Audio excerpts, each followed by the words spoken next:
Hey, welcome back everybody to lesson 32 of the Dead Earth game development series brought to you by the Game Institute. I'm Gary Simmons and today I'm pretty excited because in this lesson we are going to ragdoll the shit out of Zombie Jill. Oh yeah. Now if you don't know what ragdoll means or what ragdoll physics is, we need a bit of historical perspective. In the days of yesteryear, when computer systems weren't fast enough to give us access at runtime to physics systems such as Unity's, the death sequences for our NPCs would be pre-canned animations, much like the animations that we have for our run, walk, feeding and attack sequences. The problem is, an NPC can die in a whole variety of different scenarios, which means you need to have an appropriate library of death sequences to fit each of those scenarios. If, like me, you're a little short on cash and you don't have access to a mocap studio or the budget to afford Andy Serkis in a mocap suit, that's going to be a problem. It's going to take a lot of money, a lot of time, a lot of searching on the internet to find all of the different death sequences that may be required by your game. Pre-canned death sequences also come with a lot of problems in a game. Don't get me wrong, if you're creating a cinematic sequence, nothing looks better than a mocap recorded death sequence. If our NPC gets shot in the stomach, we can have the character clutch his stomach before dramatically dropping to its knees, and then finally at the final frame of the animation, ending up face down in a puddle of blood. But pre-canned animations are not without their problems at runtime. Let's imagine, for example, that your NPC is standing on a flight of stairs. When you play that death sequence, the last frame of that sequence is how the zombie is going to end up dead on the floor. So if that death sequence has been recorded with the actor lying horizontally on a flat floor, it will end up with its hips on a stair, for example, but the top half of its body seemingly hovering in mid-air. The other problem is that the animator component, which is of course in control of our bones when we're playing animations, does not listen to the physics system or the collision system at all. So, if your NPC is standing next to a solid wall, when it falls down into its death pose and ends up led out on the floor, the top half or bottom half of the body could very easily be embedded in geometry. And you can see things like this in a lot of older games, and even in games such as Left 4 Dead, which I thoroughly enjoyed playing. Because there are so many zombies in such a game, I think they probably chose not to use rigid body physics on each of them because it would just be too expensive. But you can find plenty of cases where when you walk around the level you can see dead zombies that you've previously killed, embedded in walls and other geometry in the scene. What we want is a situation where at a time of our choosing, when we decide the zombie is dead, we switch control of the bone system of our zombie from the animator over to the physics system. We treat each bone in the zombie as its own rigid body that is influenced by all of the physical forces in the scene, gravity and any other forces that we may apply. When we do this, we can very easily, without any work ourselves, have our zombie fall down a flight of steps and end up at the bottom of those steps in a big bundle of broken bones. And of course this is pretty much the way that we are going to want to do it in Dead Earth. This is called Ragdoll Physics. And in Dead Earth we're not just going to say when a zombie gets shot it's going to turn into a ragdoll. We're going to also have pre-canned hit sequences. So if you shoot the zombie in the stomach, you might see an animation play out where it just steps backwards or clutches its stomach. Only when the zombie is dead, or if there's going to be a headshot that's going to kill it outright, are we going to let that zombie turn into a ragdoll and let physics take over the animation of its body parts. And there's nothing complicated about making a zombie a ragdoll. It's using components which for the most part we've been using all along. We just make the bones, colliders and rigid bodies, and we connect them together with joints, which is something we haven't covered yet, but you'll see in a minute even this can be set up automatically for us by Unity. So the best way to see this is if I hop over to the production version of Dead Earth. You can see I have a Zombie Jill instance here in my abandoned hospital scene. If I select Jill's bone hierarchy, you can now see, if you take away those big spheres on her hands and the big mouth trigger, which our Zombie Jill has as well, you should be able to see that we've just basically got colliders and rigid bodies on each of Jill's most influential bones. So if I just turn off Jill's mesh for a moment so we can just see the skeleton and how it's been bounded with colliders. Each one of these colliders, if I just select Jill's left arm, you can see it has a regular capsule collider on it. It has a regular, non-kinematic rigid body so that it will act under the forces of the physics system. And it also has a character joint that links it to other body parts with other colliders on them. So really, when you think about it, without the joints, we can imagine that if at some point in our game we decide that we wish to ragdoll our character, if every bone, or at least all the main bones, have colliders and rigid bodies on them, the physics system will take care of the rest. We know what happens to rigid bodies with colliders. They fall under gravity and they can have forces applied to them. So if we shot a zombie in the chest and applied a force there, the zombie would be blown backwards. And that's what we're going to use for things like shotgun damage and things like that. Of course, if we didn't use joints, Unity wouldn't really know that these rigid bodies that represent the character's bones should be connected together. We might see a situation where if you shot a zombie on a flight of steps, all of the body parts would go bouncing off in different directions. Now that might sound cool, and you might think, oh yeah, I want that to happen. But of course, it wouldn't look right, because although we're using the physics system to animate the bones now, those bones are still covered by a skin, by a mesh. So even if the arms and the legs went bouncing off in different directions, there would be this massive stretched skin still sort of stretching over all the bones, and it would look very, very distorted. And finally, before we go and ragdoll our version of Jill, it's worth mentioning that when the physics system is in control of the bones of our character, we have to make sure that the animator component is turned off so that it isn't too trying to animate the bones of the character. What you'll have then is two completely different systems with distinctly different objectives trying to set the transform of our bones, and we can't have that. And you'll see, if you forget to turn the animator off, the two systems will literally fight against each other and the animation will jitter and it will just look very, very buggy. So in our code, we're going to make sure that when the zombie is dead and should be ragdolled, we turn the animator off, and then we turn all of the physics colliders on, or at least we turn them from non-kinematic to kinematic so that they become influenced by the physics system. And that's all we have to do. Unity's physics will literally take care of the rest. And the nice thing about it is, even though we've developed the game, we've got no idea what kind of death sequences are going to be waiting in store for us. And I remember when Ragdoll Physics was first implemented in some of the first games that I played that used it, there was so much fun to be had because, you know, every now and then a character would die in and end up in just such a ridiculous pose. So let's get back to our project now, and let's talk a little bit more about what joints are and how they relate to rigid bodies. And I think to do this, what I'm going to do is I'm just going to save my current scene and I'm going to create a brand new scene in Unity so that we can use this just for testing.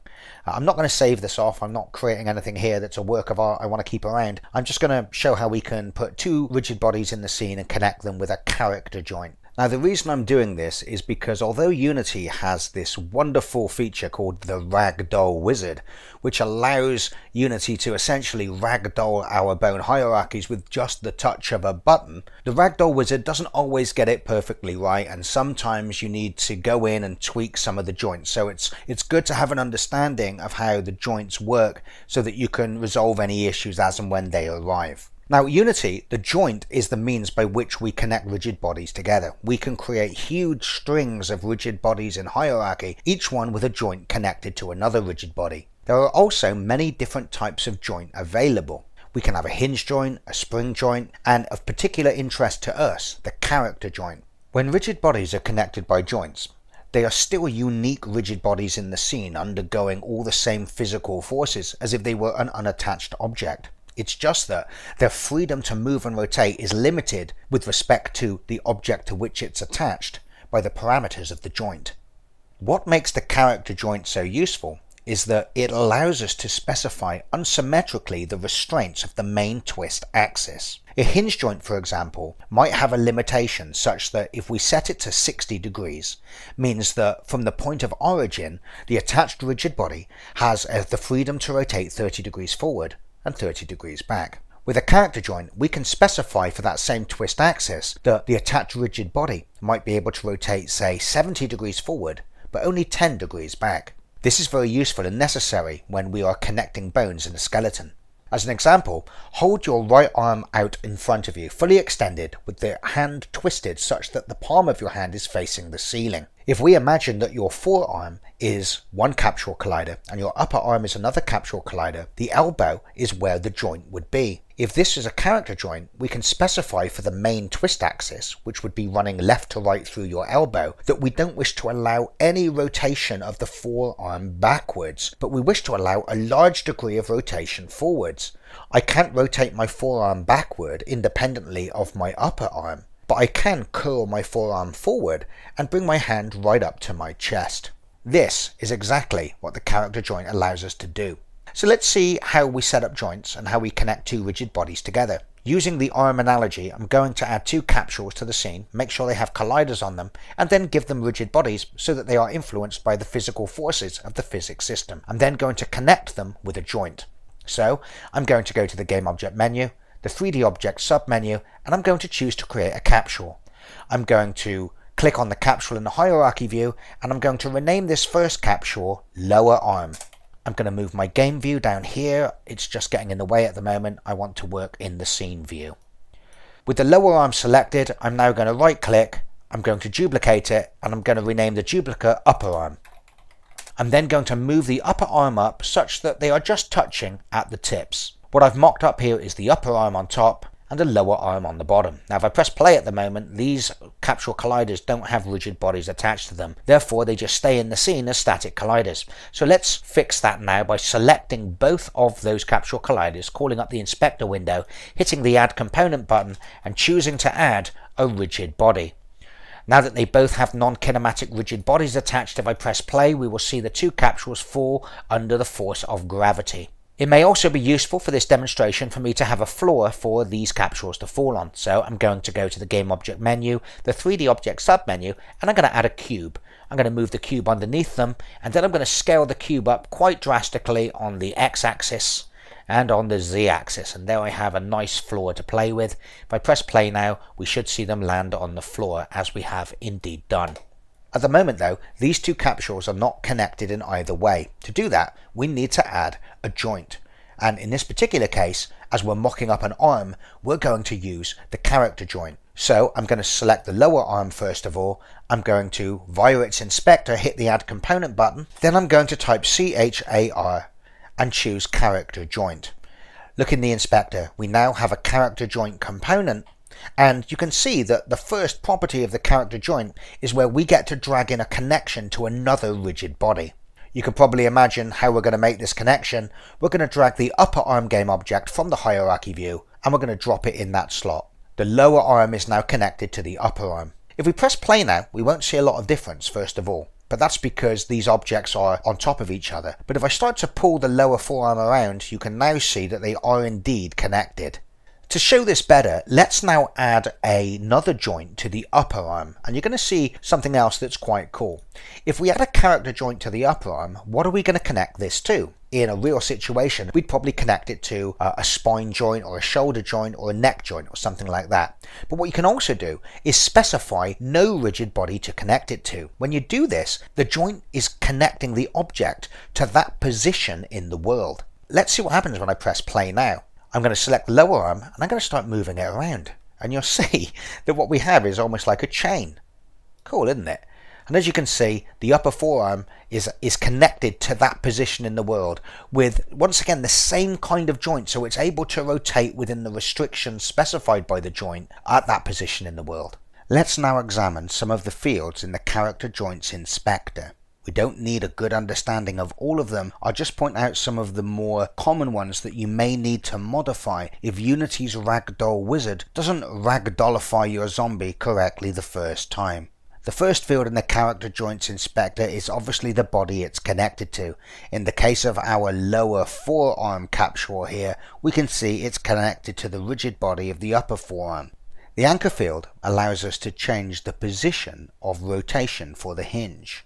Now by default Unity will normally set this up correctly, and furthermore puts a little gizmo at the point of the anchor. As you can hopefully see here, we have a little gizmo at the top of our first cylinder that shows the point of rotation, and we also have an orange arrow that indicates the primary axis. This is the axis that we're essentially going to be able to set two different rotational limits for, depending whether it's clockwise or anti-clockwise rotation. Therefore, in the case of an arm, we would want this to be the axis that runs through the elbow horizontally. So if you imagine now, we're looking at an arm that's side on. So imagine we're looking at the right side of a character who is looking in this direction. So imagine this arrow is his nose. Then we would expect the arm to sort of bend and curl up forwards without any problem, but we wouldn't want it to be able to rotate back. And the only axis that we have that control over is this orange axis here, which is called the twist axis. Of course, we might not want a joint just to be able to rotate around that one twist axis, so we also have the ability to set a symmetrical limit for the other two axes as well. Swing axis 1 is indicated by this arrow, which is pointing up in this example, which shows the second axis of rotation, and the third axis of rotation isn't shown in the gizmo but is assumed to be the axis that is perpendicular to the other two. One of the things the Ragdoll Wizard can get wrong is it can often set up your joints such that the primary axis, which remember is the orange arrow in this diagram, can actually be facing the wrong way. When that's the case, we can change the direction of the axis here. Let me zoom in a little bit so we can see that arrow a little bit more clearly. Unfortunately, they're not very big. So you can see at the moment it's facing this way.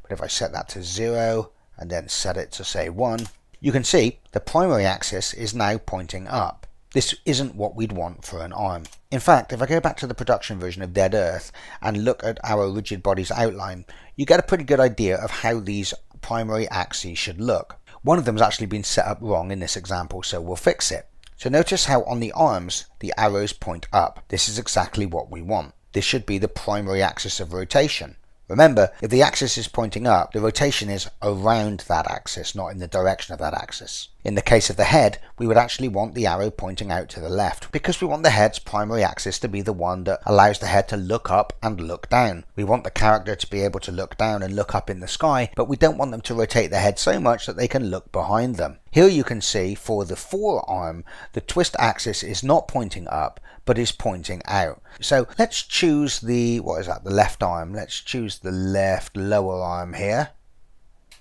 Let me zoom in so I can see it. It's bloody hard because the gizmo gets in the way. I can't see what's... And I think what we need to do there is probably set the axis around Z. Let me try that. No, is that right? Oh, it's almost right, but it's pointing down instead of up. So let me set that to -1 on the Z. And you can see that this axis field here in the inspector is how we set the axis that the primary twist axis of rotation is aligned to. So you can see now if I go up to Jill again and select Jill, those arrows are pointing up and the axis of rotations are right. And this is probably the only modifications you're going to need to make if the Ragdoll Wizard messes it up. Once again, if we look at the legs, if we look at the boxes that are bounding the spines, the axes are all correctly pointing to the left. So that's exactly what you want it to look like. So if we go back now to our test scene, we can see that if we were indeed looking at the character from the side on, the axis is in the right direction. So let's now look at the character joint inspector again and just concentrate on some of the more important fields in the inspector and just briefly describe what they do. So we have the anchor position, which we now know is essentially the position of the joint, at least relative to this rigid body. And we also have the axis vector where we can set the direction of the twist axis, the primary axis that will allow us to have two rotational thresholds. Underneath that, you'll see that we have this field called connected anchor. At the moment, we've got this little tick box tick that says auto configure the connected anchor, so that Unity will automatically resolve where the connected anchor should be. The connected anchor is the point on the connected rigid body that we're considering our joint is attached to. So you can see that Unity's done a pretty good job of auto-computing the point at which this rigid body and its joint connects to the other rigid body is at the bottom of that rigid body. But we can change that.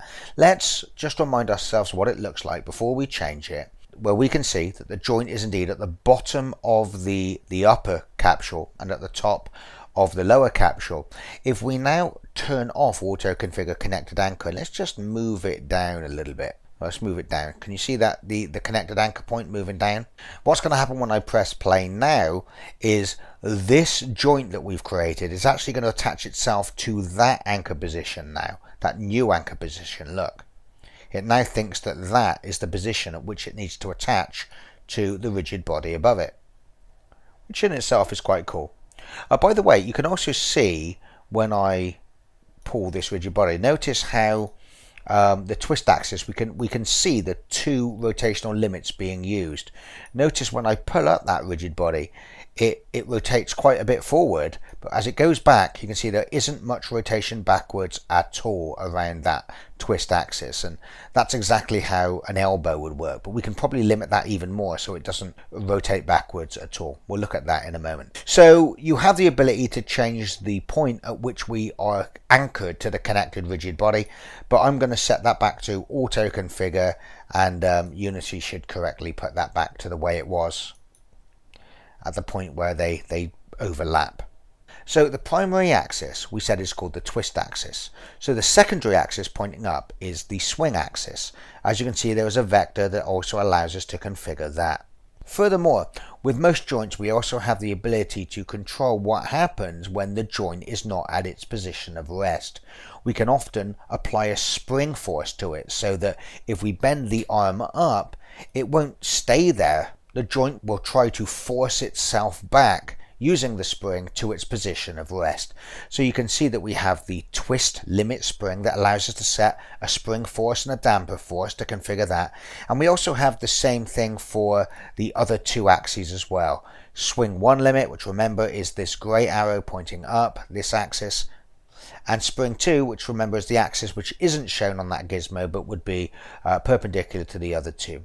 And we can set the rotational limits around those two other axes, and we can also set the bounciness such that when the joint reaches its limit on that axis, it can actually bounce back. But the thing that's important to us here is configuring the two rotational thresholds for the twist axis, which is our main axis. And as you can see, we have low twist limit and high twist limit, and at the moment we've got it set so the high twist limit, which is the limit at which our lower arm here can rotate forward or counterclockwise around that orange arrow, is set to 70 degrees. So let's put it up even more. Let's put it to 120 degrees. Let's go crazy. And the lower test limit is how much it can rotate backwards from its point of rest, which you can see is only set to minus 20 degrees. I'm going to set that to 0, and it should look very much like how a human arm would work. So as I pull this up now and let it go, you can see it can rotate quite a lot, but look what happens when I let it go. It doesn't allow it to rotate backwards at all. Now in reality, especially if you're double jointed, you can get a little bit of rotation back there. So maybe we should set the low twist limit to say minus 10. Let's see if that looks a little more organic. Yeah, I think that looks better, don't you? And like I said, the other two axes as well, you can set their swing limits down here. Swing limit 1 and swing limit 2, but you'll notice that they have a single symmetrical limit that goes either side of the position of rest, and that's what the character joint gives us for that twist axis. It allows us to set the low twist limit and the high twist limit, and that's why the direction of that orange arrow is really important. Just to labour the point one last time, if we look at the twist limit axis for the head, you can see that this is the right choice, because although our head has to rotate left and right, we can use one of the secondary or tertiary axes for that, where we set a single rotational limit that works both ways. But for the looking down and looking up, well, we don't want them to look down too much, or their chin might go into their chest, and we certainly want to limit the amount they can look up so they can't roll their heads back so far that they're actually looking behind them. Anything else on here we need to talk about? Oh, probably the only other thing we need to talk about, although we're not going to be using it, is we can enable collision. Now at the moment, the lower capsule is set not to collide with the rigid body which it's attached to, and that's often what you want, because obviously we have embedded these capsules in each other slightly so that it looks like we have a nice smooth skin from the outside. But you can see if I turn on collision and then press play, you should see the bottom capsule. Did you see it? It unembedded itself, and now it can look a little bit different, because although the actual joint parameters allow us to rotate that bottom capsule forward by quite a wide number of degrees. The actual collision system isn't letting us do it because it's as soon as we start to pull it up, it tries to resolve the collision. Normally you're not going to want that, so I'm going to turn enable collision off. Finally, we also have brake force and brake torque. Currently this is off, it's set to infinity, which means that it doesn't matter how much force or how much rotational force, which is torque, we apply to the joint, it will never snap and break. But if you were doing, for example, the model of a train, let's say you had a load of train carriages that were linked together by either character joints or hinge joints, and then the train derailed, you might want to set the joint so that a certain amount of force was applied to the carriages, those links would break, and then the individual carriages could break apart, roll down an embankment or something like that. But we definitely don't want to use that for a character model, because if we break apart the bones and they go off in their own directions, like I said, they're still going to be covered by a single skinned mesh, and the skin will stretch horribly out of shape. Okay, so we understand now what a character joint is, how it works, and how it should look, so that if the Ragdoll wizard does mess up any of our joints, we can set them straight again. So let's go back now to our scene with Zombie Jill in it, and let's ragdoll her. So here I am back in our test scene, and once again I have been joined by the delightful Zombie Jill, and I'm using the scene view here. Okay, so I've just moved the game window down to the bottom, and I've navigated the scene camera so that we've got Zombie Jill on the screen so we can see what's happening. So fortunately, setting up a ragdoll for a character in Unity doesn't mean that we have to manually visit all of the influential bones, add capsule colliders, add character joints, add rigid bodies. Unity has the Ragdoll wizard that does that. Now, just in case you don't know what a wizard is in application terms, it's not something like Gandalf that casts spells and keeps darkness away. It's just a dialog box that comes up and automates some of these steps for you. So let's go to the game object menu. Let's go to the 3D object submenu, and let's choose Ragdoll. And that brings up the Create Ragdoll dialog, which is not dissimilar to the avatar configuration dialog that we used many lessons ago when we were setting up our humanoid avatars. And you'll notice that each of the bones that the Ragdoll wizard is interested in is labeled, and we have a transform slot next to it where we can make those assignments. So as you can see at the top, the first bone that we should assign is Zombie Jill's pelvis bone or hip bone. Now of course, depending on where you got your character from, whether you authored it yourself or whether it's a third-party asset, the names of the bones in the skeleton and their layout can vary slightly. So you have to use a little bit of common sense here to figure out which bone names in your skeleton match up the bone names that have been asked for by Unity. So I can see that in this particular case, the pelvis means my hips. I can see for my left hip, that should be my upper left leg. So I'll drag over the left leg bone. And for the left knee, that should probably be my left leg, which is like the lower left leg. And then finally for the left foot, well, I've got a bone called left foot, so that's an easy one. And then we'll do the same for the right side of the character. For right hips, it means the right upper leg. It means for right knee, it should be the right leg, or, you know, what's supposed to be the right lower leg. And for the foot, the right foot. Okay, so we're going to close up the legs. Now we're going to configure the arms. Just looking for the left arm first of all. And you see it says left arm and left elbow. So that's like the upper left arm and the lower left arm. So the arms are normally connected to the spine. So if I drill down into my hierarchy, I've got spine, spine 1, spine 2. And then if I just move the dialog out of the way so I can see what I'm selecting. There you go, left shoulder. And if I drill down into the left shoulder, we can see we have left arm and left forearm, so upper arm and lower arm. So I'm going to drag the left arm into the left arm slot and the left forearm into the left elbow slot. And then I'm going to do the same by drilling into the right shoulder and then make those connections with the right arm and the right forearm in the arm and elbow slots respectively. So the next thing that it's asking for is the middle spine joint. So let's see where those are. Yeah, we've got spine 1 and spine 2. So spine 1 is probably the middle spine joint. And finally, it's asking for the head. So the head is connected to the neck. There's another bone connected to the neck called neck 1. I'll draw down into neck 1, and there is our head bone. So let's now drag the head bone over, and it looks like we are ready to hit the create button. Don't worry about the strength property here. Don't think it does anything. Total mass is perfectly okay. I use that all the time. 20 is a good default, and we don't need flip forward. So let's hit the create button. Okay, so what's happened here? Has anything happened? Oh yes, it has. Look, Zombie Jill now has ill-fitting colliders over all of her body parts, or at least those body parts that we set up. And this is pretty much how it works. Once you create the ragdoll, you need to go in and you need to resize those capsule colliders so they more closely bound the actual mesh, because obviously we can see at the moment that if you look at the forearms, the capsule colliders are like way too fat. So if this zombie was led on the ground using the physics system for its final positioning, obviously it would look like that these arms were sort of hovering a little bit, because the colliders are much bigger than the arm. It's the collider that would be resting on the floor, and the arm would be inside the collider and levitating off the floor a little bit. So we're going to want to sort those out, and let's have a look at what's happened with the joints. Well, you can see Unity has messed up the joints in the same place again. Well, you can see if you look at the joint between the forearm and the upper arm, on both sides, you can see the twist axis isn't pointing up, it's pointing out. So we'll need to address that. But I think everywhere else, from what I can see, let me turn off Jill's mesh a minute and just select a bone hierarchy. I think the joints look okay apart from that. Obviously, Jill's head looks a bit small as well, doesn't it? If you look at the head collider versus the size of her head,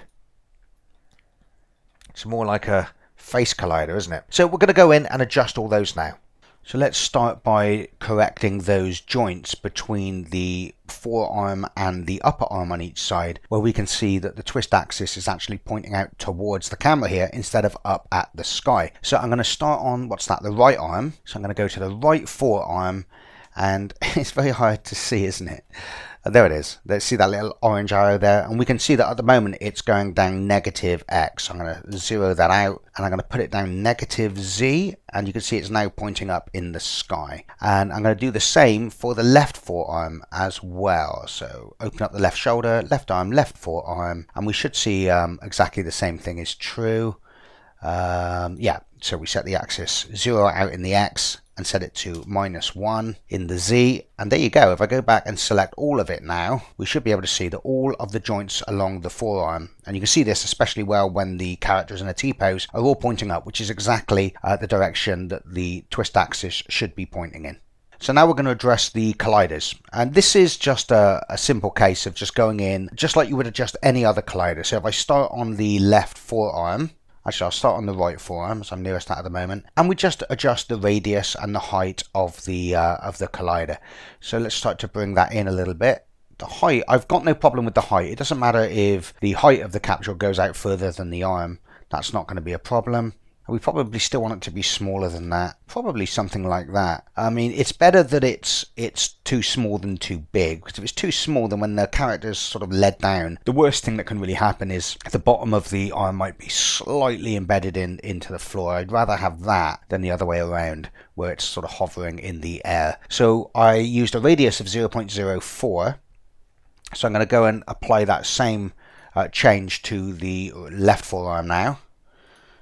0.04. Oh, it's also worth mentioning as well that because these are just standard physics objects now, we can apply materials to each of these colliders as well. So if, for example, we shot the character in the chest, we ragdolled it, and then as it fell backwards on the floor, we felt the rigid bodies were sliding too much along the floor, we could add materials to give those colliders more friction. But for now, we'll just leave them with no material assigned. Next up, let's drill down and adjust the size of the head, because that's quite a way off at the moment. And of course, that's a sphere collider, so we really just have to adjust the radius. And then I will, in fact, what I should probably do here is I should probably go to isometric view, shouldn't I? Then I can really see what it looks like. There you go. So I think I'll set it to about 0.13, like that.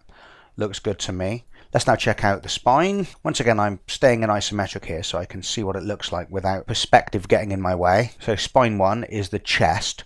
which to be honest doesn't look that bad, does it? It might be able to come over a little bit. It's really important when we're adjusting the colliders that we don't try and use the gizmo, because that will move the actual bone, okay? And that's definitely not what we want. So we need to adjust, in this case, the box collider by using its size and center properties in the component. Maybe something like that.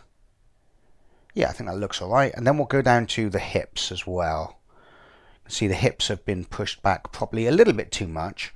The hips is this second box here. Let me just check. The width is okay. So I'm going to move that box forward by adjusting its Z position as well. What I might do actually is just make these boxes a little bit smaller, like so that there is some room for the separate boxes to kind of to move around a little bit. Yeah, like that. Let's have a look at the legs. What's going on here? Well, we can see that the lower legs are obviously too big. So I'm going to drill down into the right leg here for a moment, and I'm going to adjust the radius to something like that. What did I use? 0.07. I'm going to do the same for the other leg as well. 0.07. The height of them look fine. I mean, Unit has done a pretty good job there of making sure that the very base of the capsule is pretty much where the foot would meet the ground. So I think probably, it's a bit hard to tell with this character because she's wearing a gown, but it looks to me that the upper leg colliders are a little bit big as well. So we'll start with the left upper leg, and we'll move that radius down a little bit. A little bit more perhaps, 0.08, and I might just move it along a little bit as well. 0.01, yeah, something like that. So 0.01 locally along its z-axis and a radius of 0.08. So I'll copy those properties over to the upper right leg now as well. So 0.08 for the radius and 0.01 nudging it forward. I think we now have our ragdoll looking pretty correct. Okay, so if I press play now, nothing will happen to Jill because the animator is controlling her bones. And in fact, we may see it's a little bit jittery as well. You're not really seeing it here, but you will find at times, because the physics system is being overridden by the animation system, you can get some pretty nasty artifacts. So in order for Jill to become a ragdoll and for those physics objects to control where the bone positions are, we need to turn off the animator. Now obviously when we update our state machine code in a moment, we're going to have some code that allows us to turn off the animator if the zombie's health reaches 0, or if it's been shot in the head or something like that. And as soon as we turn this off, this is going to happen to zombie Jill. Now the physics system is in control of all of her bones. Pretty good stuff, huh? Let's play that again and see. Actually, let me not select Jill so we don't have all of those outlines around her. Oh, wow. You can see at the moment in that position there, it looks like we could provide more rotation in her legs. It looks like they're kind of locking out at a sit position at the moment. So we could certainly go and adjust that. But, you know, that's it. We've just ragdolled Jill. And you can see if we pick her up, we can move her around. Oh dear. So now what's happening now is something else. Something else I forgot to mention is obviously when we ragdoll Jill, you've also got to make sure that we turn off her nav agent as well, because what's happening there is she's being dragged around. Okay, so let's turn off the nav agent and now see what happens. Okay, now we can sort of pick her up and throw her around. Oh, by the way, guys, something else that we'll do as well is when we ragdoll her, we'll also make sure that we turn off this capsule collider up here, where she's become sort of detached from that, because we don't want, if the zombie is like a pile of bones on the floor, we don't want this solid collider still being here, or the player would walk over to inspect the body and might actually walk in to into this collider.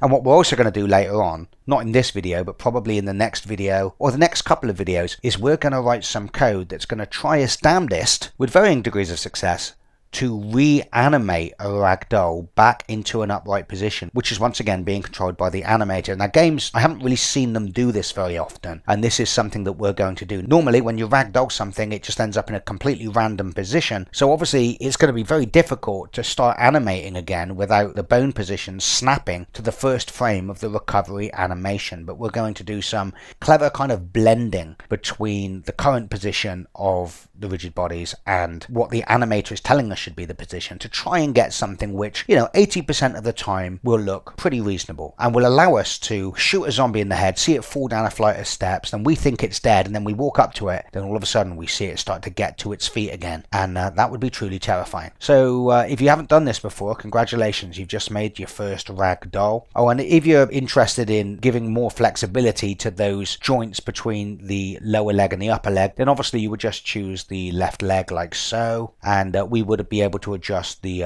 low twist joint and the high twist joint. At the moment it's set to 80, so it's not even set to allow a right angle, which is exactly what we're seeing. So we could probably set the low twist angle there to, let's say, 130.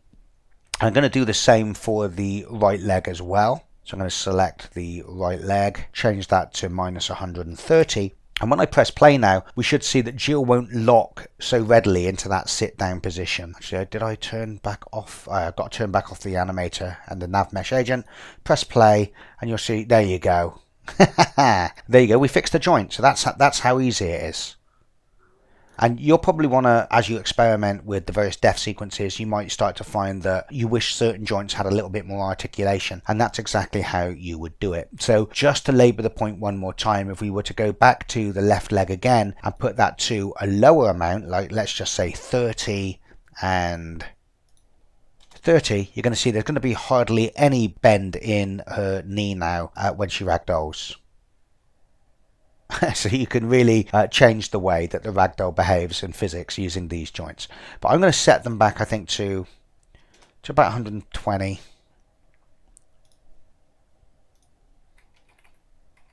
And 120 for the other leg. Press play again. That looks good to me. Now, although I was unable to demonstrate the artifacts of a problem that we have at the moment, it doesn't mean that it's not still there. It also doesn't mean that even if the artifacts weren't there, how we have Jill configured for normal animation mode is efficient. You see, when we created the ragdoll, on all of those influential bones, we created non-kinematic rigid bodies. Non-kinematic rigid bodies are rigid bodies that the physics system thinks that it has to manage, which means even when Jill is in full animation mode, the physics system will still think that it has to compute the positions and the rotations of each of those colliders that we've just added comprising Jill's ragdoll. Therefore, when Jill is not a ragdoll, all of those colliders that we just added should be set to be kinematic rigid bodies, not non-kinematic rigid bodies. So let's select all of those bones that we added as part of the ragdoll process. That was the hips, the upper left leg, the lower left leg, the upper right leg, the lower right leg, spine 1, the left arm and the left forearm, the head, the right arm and the right forearm. With all of those rigid bodies now selected, in the inspector we will set is kinematic to true. When we do this, if I select Jill's AI entity and then press play again, you'll now see that the physics system is not paying any attention to those rigid bodies whatsoever. Well, I misspoke a little bit there. Of course it's still paying attention to them, but it's no longer applying physical forces to them or trying to calculate the position and the rotation of those colliders. Instead, the physics system now just sees these as dynamic colliders that are going to be dragged around by the animation system. That means we're not wasting time having the physics compute a load of positions and rotations for a load of rigid bodies that we don't need because they're going to be overwritten by the animation system anyway. Of course, when we ragdoll Jill, that means we no longer have to just turn off the animator and the nav mesh agent, but we also have to visit each of those rigid bodies and set their is kinematic booleans back to false. This will be in our AI state machine code when we update it in the next lesson. So if I turn on the animator, turn on the nav mesh agent, Jill should now animate without any problems. Yes, she is. However, even when Jill is in fully animated mode, these colliders are not going to go to waste. They give us some vital information. They tell us where the capsule colliders are for all of Jill's individual body parts. When the player shoots the zombie, it's actually going to be these colliders that we're going to be performing ray tests against, which will allow us to know what part of the body we've hit and where to apply forces and where to apply damage to the zombie. Now, just because they're kinematic rigid bodies doesn't mean that we still can't perform ray tests with them. So that's exactly what we're going to do. In fact, many lessons ago, we actually created a layer that we're yet to use called the AI body part layer. And it's that layer that we're going to assign all of those ragdoll colliders to. And then in our code, when we do a raycast, we'll be able to determine not only if we've hit a zombie, but also the body part on the zombie we've hit. Furthermore, you could see that if we didn't have these body parts bounded like this, and I just select Jill's AI entity, the only other collider that we would be able to use is Jill's overarching capsule collider, which is way bigger than Jill's actual bounds and may not tightly fit the current animation pose that she's in. So we could have a situation where a test registers a false positive. We could think we've hit the zombie when really we hit a bit of her collider that was to the left or right of her head. So in order to assign that AI body part layer to our ragdoll colliders, we have to select them all again. So that's the hips, the left upper leg, the left lower leg, the right upper leg, the right lower leg, spine 1, left arm, left forearm, head, right arm, right forearm, and we will, in the inspector, from the layer menu, choose AI body part. Now this is asking me if I wish to apply this layer to any children that may exist as part of these body parts. That's not necessary, so just say no, and we're going to apply that layer to only the body parts that have colliders on them added by the Ragdoll wizard. Okay, so what we need to do now is go into the edit menu, go into the project settings menu and call up the physics manager, because although we created that AI body part layer, we didn't actually set it up in the collision matrix. And the AI body part really only wants to collide with the basic geometry. So I'm going to turn off everything except default, which is what all our scene geometry will be on, and transparent effects. Now obviously if a little further down the line we create some other layers which have specialized geometry that we also want Jill's body parts to collide with, then we would also add a collision between the AI body part layer and that layer too. So at the moment Jill's body parts will only collide with the basic scene geometry, and that's exactly what we want. Furthermore, if I go back to the production version of Dead Earth, you can see that if I select, for example, Jill's lower leg, you can see that not only have I put it on the AI body part layer, but I've given it a tag called lower body. If I select her hips, it has the tag upper body. That's because in Dead Earth we basically implement two types of body damage that can manifest itself via custom layers in the animator. Now obviously we haven't created those custom layers yet, but the idea being is that I will have a basic walking animation like we have at the moment, but I will also have an upper body layer and a lower body layer where the zombie will be walking in a more damaged state. So if we shoot the zombie in the legs, it might get back up again, but it might start to limp. If we shoot it in the chest or if we shoot it in the arm, it might get back up again, but the top of the body might animate differently now with like an arm hanging down, almost like it has no life in it. I mean, you can go further again if you want and have individual layers that control the animations of, say, the left arm versus the right arm, the left leg versus the right leg. But for me, I just cut it into two parts. I have upper body damage and lower body damage. And in Dead Earth, when the zombie has reached 100% lower body damage, that basically means that the zombie is still alive, but its legs no longer work. And it's at that point that the zombie will then start to crawl towards you because its arms still work. And if you then shoot it in the chest a few times or in the arms a few times and you give it 100% upper body damage, well, now it can't use its arms or its legs, but it won't be dead. So it will literally just be there kind of writhing on the spot, still alive, but unable to get itself to you in any way. So little things like this I think make it really cool and add a little bit of variety in the animations that we see. So in order to do that, we're going to need to create some more tags. So I'm going to call up the inspector. I'm going to select AI entity, although it doesn't matter what object I select at this point. I'm going to pull down the tag menu and I'm going to select add tag, and I'm going to add two more tags. The first tag I'm going to add is going to be called upper body, and then I'm going to hit the save button. The next tag I'm going to add is going to be called the lower body, and I'm also going to hit the save button again. Actually, I misspoke. If I go back to the production version of Dead Earth again, I think I also have another tag that allows me to identify when I've hit the head, because obviously headshots are pretty fatal. So I'm also going to need to know when a headshot has been done. And yes, I also had a tag called head as well. So let's add that tag, that third tag, and we'll call it head. Then what we'll do is we will select Jill's body parts. First of all, I'll select her head, and I will assign that the head tag. So as you can see, Jill's head now is on the AI body part layer, but as the head tag. So when we shoot Jill and we detect the array that we've cast from the player has hit a collider on Jill, we'll be able to tell not only if it's one of her body parts, but also what body part it is. Is it going to be the head, which will automatically see Jill kind of drop to the floor and ragdoll, at least in the case of the attack weapon being a bullet or a projectile. Or we can detect whether it's upper body or lower body, and we can add some damage to the upper body and the lower body systems of Jill. So the next thing I'm going to do is I'm going to select the right forearm, the right upper arm, the left forearm, the left upper arm, the spine one, and the hips, and I'm going to assign them the upper body tag. Then I'm going to select the left upper leg, the left lower leg, the right upper leg, the right lower leg, and assign those the lower body tag. So if we select these bones individually, you can see that if I select the hips, it's upper body. If I select the left leg, it's lower body. If I select the head, it's head. So we can now tell when the zombie is hit which category, if you like, of damage we should apply. Should it be lower body damage, upper body damage, or head damage? So I think I'm going to leave it there for now, so that when we come back in the next video, we can jump straight into writing some code that's going to allow us to implement the beginnings of our zombie damage system. Thanks for listening, guys. I will see you next time. Bye bye now.